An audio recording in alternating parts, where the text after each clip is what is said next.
City News business editor Kris McCusker joins us. It's hard to believe that we're already into the back end of July.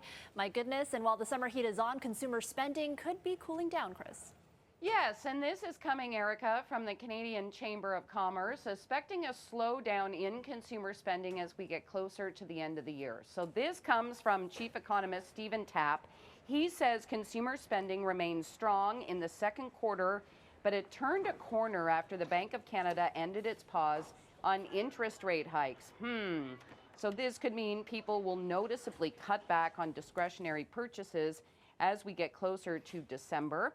Tapp says this is especially an issue for those who are borrowing because servicing that debt will cost more, so that means cuts will need to be made elsewhere. Now, the Chamber uses data from payments firm Moneris, which found consumer spending saw a resurgence in April and May following a post-holiday slump. And what's interesting about this is, with all those hikes, Erica, as we get closer to the end of the year, holidays. So what's that going to do to holiday spending? I don't know. I mean, I'm already kind of coming back from a big trip, so. Right. Yeah.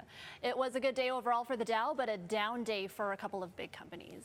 Yes, a very strange day on markets with sort of two kind of extremes. So over here, the Dow saw its 9th straight winning day. It's now the longest winning streak in 6 years. The NASDAQ, though, saw its worst day since February. It was down by about 2%. And there were two big reasons for that: Netflix and Tesla.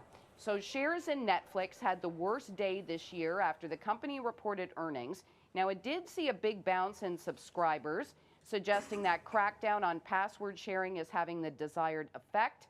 But the outlook for the third quarter fell short, and then sales also below expectations.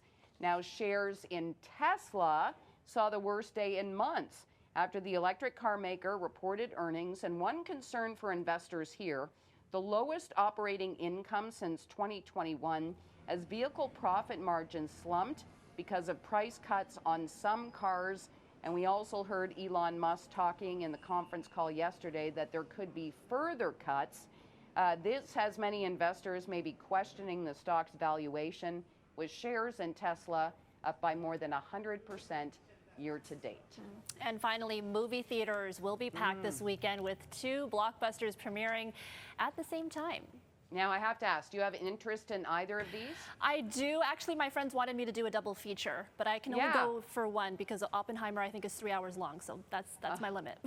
Okay, well, it seems that whole double feature thing is kind of an idea that's taking off. This is something that's now being referred to as Barbenheimer by the Canadian movie theater chain Cineplex, which says nearly 345,000 advance tickets were purchased for two of the biggest Hollywood movie releases of the year. So, of course, we're talking Barbie and Oppenheimer. Both are out tomorrow. Cineplex says more than 60,000 advance tickets were purchased by moviegoers seeing both films, and then 65% of those ticket buyers will watch both movies on the same day, so 3 hours plus. Yeah, Good and luck a lot to of them.